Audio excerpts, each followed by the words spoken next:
ദൈവനാമം വാഴ്ത്തപ്പെടട്ടെ. ഇന്ന് ഏപ്രിൽ മാസം 10 വ്യാഴാഴ്ച, നോമ്പിൽ 32 ദിനം. എന്നെ കേൾക്കുന്ന നിങ്ങൾക്ക് ഏവർക്കും ക്രിസ്തുയേശുവിന്റെ നാമത്തിൽ സ്നേഹവന്ദനം. അല്പസമയ ചിന്തയ്ക്കും ധ്യാനത്തിനുമായി തിരഞ്ഞെടുത്തിരിക്കുന്ന ചിന്താവിഷയം ബ്രെഡ് ഓഫ് ലൈഫ്, ജീവൻ്റെ അപ്പം എന്നതാണ്. അതിനാധാരമായി വിശുദ്ധ ലൂക്കോസ് എഴുതിയ സുവിശേഷം 22 അധ്യായം അതിൻ്റെ 19 വാക്യം. And he took bread, and when he had given thanks, he broke it and gave it to them, saying, "This is my body, which is given for you. Do this in remembrance of me." പിന്നെ അപ്പം എടുത്ത് വാഴ്ത്തി നുറുക്കി അവർക്ക് കൊടുത്തു. ഇത് നിങ്ങൾക്ക് വേണ്ടി നൽകപ്പെടുന്ന എൻ്റെ ശരീരം, എൻ്റെ ഓർമ്മയ്ക്കായി ഇത് ചെയ്യുവിൻ എന്ന് പറഞ്ഞു. ഒരിക്കൽ ദാർശനികനായ ഒരു ഗുരുവിനോട് തൻ്റെ ശിഷ്യനൊരു ചോദ്യം ഉയർത്തി. ആ ചോദ്യം ഇതാണ്: ശ്രീബുദ്ധനും യേശു ക്രിസ്തുവും തമ്മിലുള്ള അന്തരം എന്താണ്? അപ്പോൾ അദ്ദേഹം തൻ്റെ ശിഷ്യനുള്ള മറുപടിയായിട്ട് ഇങ്ങനെ പറഞ്ഞു: ശ്രീബുദ്ധൻ മരിക്കാൻ കിടക്കുന്നു. അരികിലായി തൻ്റെ പ്രിയ ശിഷ്യൻ ആനന്ദനുമുണ്ട്. ദുഃഖം ഘനീഭവിച്ച് നിൽക്കുന്ന ആ നിമിഷത്തിൽ ആനന്ദൻ ശ്രീബുദ്ധനോട് പറഞ്ഞു: ഗുരു, അങ്ങ് മരണത്തെ വരിക്കാൻ ഒരുങ്ങുകയാണല്ലോ. അങ്ങേ ഓർക്കാനായിട്ട് എനിക്ക് എന്തെങ്കിലും തരിക എന്ന് പറഞ്ഞു. ആ നിമിഷം ബുദ്ധൻ കണ്ണുകൾ അടച്ചു. എന്നിട്ട് ഒരു പൂവെടുത്ത് ആനന്ദൻ്റെ കയ്യിൽ കൊടുത്തു. ബുദ്ധൻ്റെ സൗരഭ്യമായി കുറേ നാൾ ഈ പൂവ് ആനന്ദനോടൊപ്പം കഴിഞ്ഞു. കുറേ നാൾ കഴിഞ്ഞു അത് വാടിപ്പോയി. ഒപ്പം ബുദ്ധ സ്മരണകളും. നിന്നെ ഓർക്കാൻ എനിക്ക് എന്തെങ്കിലും തരിക എന്ന് പറഞ്ഞ് പത്രോസിൻ്റെ കയ്യിലേക്ക് ഒരു അപ്പം വെച്ച് കൊടുത്തിട്ട് യേശു കർത്താവ് പറഞ്ഞു: ദിസ് ഈസ് മൈ ബോഡി, ഇതെൻ്റെ മാംസമാണ്, എൻ്റെ ഓർമ്മയ്ക്കായി ഇത് ഭക്ഷിക്കുക. പത്രോസ് കൈകൾ നീട്ടി വാങ്ങി ഭക്ഷിച്ചു. അത് അവൻ്റെ ഉടലിൻ്റെ ഉടലായി, ജീവൻ്റെ ജീവനായി പരിണമിച്ചു. അത് അവൻ്റെ അസ്തിത്വത്തിൻ്റെ അസ്തിത്വമായി മാറി. He transformed as A Christ.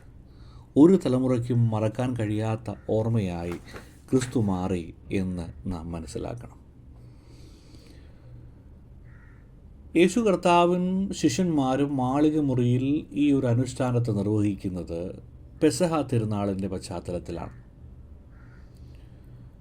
എബ്രായ ജനതയുടെ കടന്നുപോകലിൻ്റെ അനുസ്മരണത്തിൻ്റെ ഒരു ആഘോഷമായിട്ടാണ് പെസഹായെ നമ്മൾ മനസ്സിലാക്കുന്നത്. ഒരു റീ എസ്റ്റാബ്ലിഷ്മെൻ്റ് എന്ന് വേണമെങ്കിൽ പറയാം പെസഹ എന്ന് പറയും. അവർ വീണ്ടും വീണ്ടും ആ ഒരു കടന്നുപോകലിൻ്റെ ഓർമ്മ, ദൈവം നടത്തിയ വിധങ്ങളെക്കുറിച്ച് ഓർക്കുകയാണ്. യോഹന്നാൻ്റെ സുവിശേഷത്തെ നമ്മൾ വായിക്കുമ്പോൾ, ഈ ഭാഗം വായിക്കുമ്പോൾ, അടയാളങ്ങൾ എന്ന നിലയിലാണ് ഇതിനെ പലപ്പോഴും ഉപയോഗിക്കുന്നത്. എന്നാൽ ലൂക്കോസ് ഇതൊരു ഓർമ്മയുടെ അനുസ്മരണം അല്ലെങ്കിൽ ഓർമ്മയുടെ പങ്കുവയ്ക്കൽ എന്നൊക്കെയാണ് ഇതിനെ വിശദീകരിക്കുന്നത്. യേശു കർത്താവും ശിഷ്യന്മാരും മാളികമുറിയിൽ ഒരുമിച്ച് കൂടി വന്നിരിക്കുമ്പോൾ ശിഷ്യന്മാരെ സംബന്ധിച്ച് വലിയ ആശങ്കയുണ്ട്.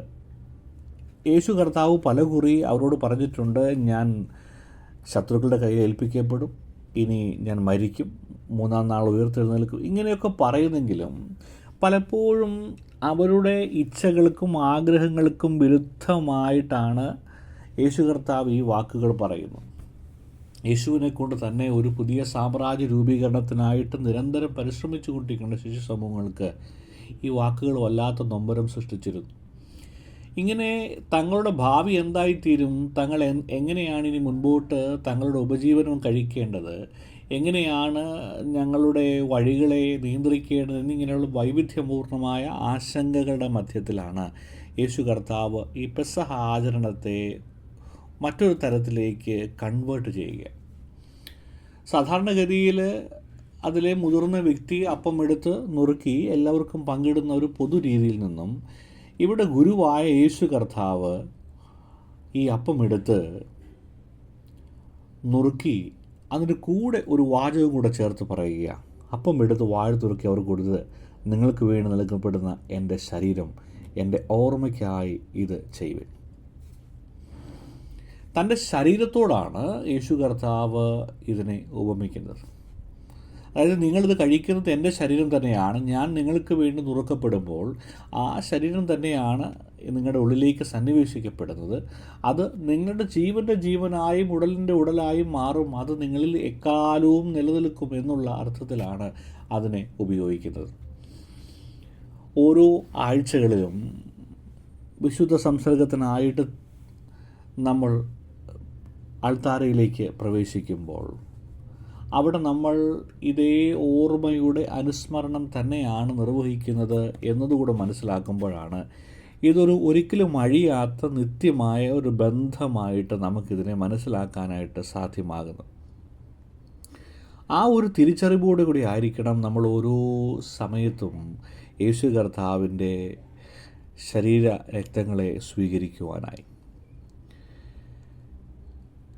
ഇവിടെ അപ്പം നുറുക്കുക എന്ന് പറയുന്നത് ഒരു ത്യാഗത്തിൻ്റെ പ്രതീകമാണ്. അപ്പത്തെ ഒന്ന് പരിശോധിച്ചാൽ ഏതെല്ലാം പ്രോസസ്സുകളിലൂടെയാണ് കടന്നു പോയിട്ടാണ് ഒരു അപ്പമായി മാറുന്നത്. ആദ്യം അതിൻ്റെ തണ്ടിൽ നിന്ന് അത് മുറിക്കപ്പെടുന്നുണ്ട്, അതിനുശേഷം അത് മെതിക്കപ്പെടുന്നുണ്ട്, പിന്നീട് അത് ക്രഷ് ചെയ്യപ്പെടുന്നുണ്ട്. അതിനുശേഷമാണ് വെള്ളത്തോടൊപ്പം ചേർന്ന് അത് പുളിക്കാൻ ആവശ്യമായ, അത് പുളിച്ചു പൊങ്ങാൻ ആവശ്യമായ കാര്യങ്ങളൊക്കെ ചേർത്ത് അത് പുളിച്ചു പൊങ്ങി അതിനെ കനലിൽ ചുട്ടെടുത്ത് ഈ അപ്പം എന്നുള്ള ഒരു മാർഗത്തിലേക്ക് എത്തുകയാണ്.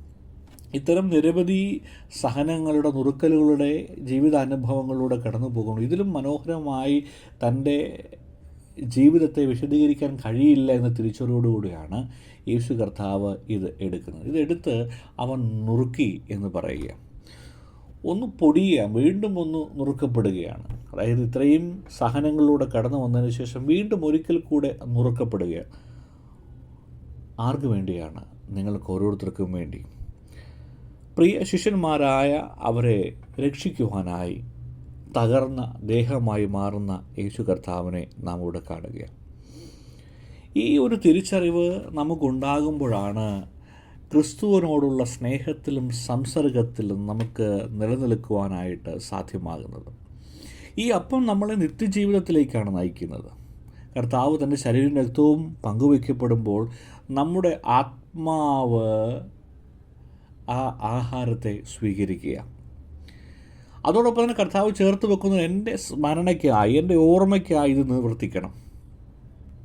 കാരണം ഇത് കഴിക്കുമ്പോൾ തന്നെ നിങ്ങൾ കർത്താവിൻ്റെ കുരിശിലും അവൻ്റെ പുനരുത്ഥാനത്തിലും പങ്കാളികളാകുകയാണ്. പണ്ട് ഇടത്തും വലത്തും ഇരിക്കാൻ അവകാശം ചോദിച്ച് ചെല്ലുന്ന ശിഷ്യന്മാർക്ക് പോലും ഇത് പകുത്ത് നൽകുമ്പോൾ അവരെല്ലാവരും സഹനത്തിലും, ക്രൂശ് എന്ന സഹനത്തിലും അവൻ്റെ പുനരുത്ഥാനത്തിൻ്റെയും ഭാഗവുമായി മാറും. എല്ലാവരും ഒരേ അപ്പത്തിൻ്റെ അംശികളായി മാറുകയാണ്. ഞാനെന്ന ഭാവവുമായിരുന്ന ആളുകൾ യേശുവിൻ്റെ ഒപ്പമുണ്ടായിരുന്നു. തങ്ങൾക്ക് മുഖ്യ പന്തി ലഭിക്കണമെന്നുള്ള ആഗ്രഹവുമായിട്ടുള്ള ആളുകളുണ്ടായിരുന്നു. മുഖ്യ സാമ്പത്തിക വിദഗ്ധനാകണം താല്പര്യമുള്ള ആളുകളുണ്ടായിരുന്നു.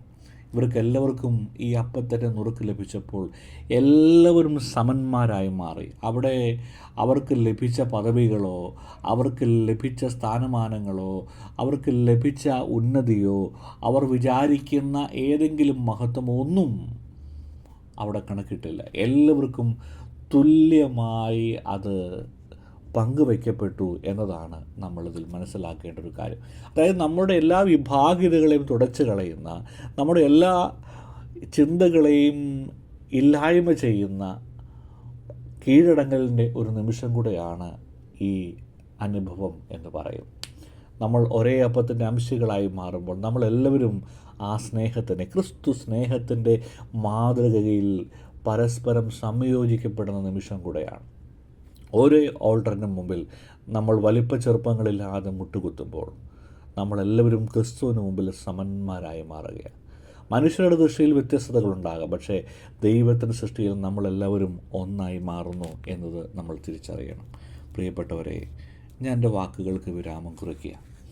ഈ കർത്താവിനെ ഈ നോമ്പ് കാലം സ്വീകരിക്കുവാൻ, നമ്മുടെ ശരീരത്തിൻ്റെ ഭാഗമാക്കി മാറ്റുവാൻ, നമ്മുടെ ചിന്തകളുടെ ഭാഗമാക്കി മാറ്റുവാൻ, നമ്മുടെ ഓരോ കണികയിലും അവൻ്റെ സാന്നിധ്യം നിറയ്ക്കുവാൻ ഈ നുറുക്കിയ അപ്പത്തെ സ്വീകരിക്കുവാൻ നീ ഒരുക്കമാണോ? അവൻ്റെ രക്തത്തെ സ്വീകരിക്കുവാൻ നീ ഒരുക്കമാണോ? അതിൻ്റെ ഉടലിൻ്റെ ഉടലായി, നിൻ്റെ അസ്തിത്വത്തിൻ്റെ അസ്തിത്വമായി, ഒരിക്കലും മറക്കാത്ത ഓർമ്മയായി നിലനിൽക്കുമെന്നുള്ള തിരിച്ചറിവ് നിനക്കുണ്ടാകണം. അതിനായിട്ട് നമുക്കൊരുങ്ങാം. ദൈവത്തിൻ്റെ പരിശുദ്ധാത്മാവ് നമ്മെ സഹായിക്കുമാറാകട്ടെ. ആമേൻ. കണ്ണുകളെ അടയ്ക്കാൻ പ്രാർത്ഥിക്കാം. സ്നേഹവാനായ ദൈവമേ, അങ്ങയുടെ ശരീരരക്തങ്ങളെ സ്വീകരിപ്പാൻ അവിടെ തന്ന കൃപകൾക്കായി സ്തോത്രം. അതേ കാലവും ഞങ്ങളിൽ നിന്ന് ഒഴിഞ്ഞു പോകാത്ത ഓർമ്മയായി നിലനിൽക്കുവാൻ തക്കൊണ്ട് സഹായിക്കണമേ. അണുതിന് ഞങ്ങളുടെ ശരീരത്തെ മനസ്സിനെ അത് പുതുക്കുന്ന ഒരു വീണ്ടെടുപ്പിൻ്റെ അനുഭവമായി മാറുവാൻ അവിടെ ഞങ്ങളെ സഹായിക്കണം. ഞങ്ങളുടെ തുടർന്നുള്ള യാത്രകളും ദൈവസാന്നിധ്യം കൂടി ഞങ്ങളെല്ലാവരെയും അവിടെ നിന്ന് അനുഗ്രഹിക്കണമേ. യേശുവിൻ ധന്യമുള്ള നാമത്തിൽ തന്നെ ആമേൻ. എല്ലാവർക്കും ഒരു ശുഭദിനം നേരുന്നു.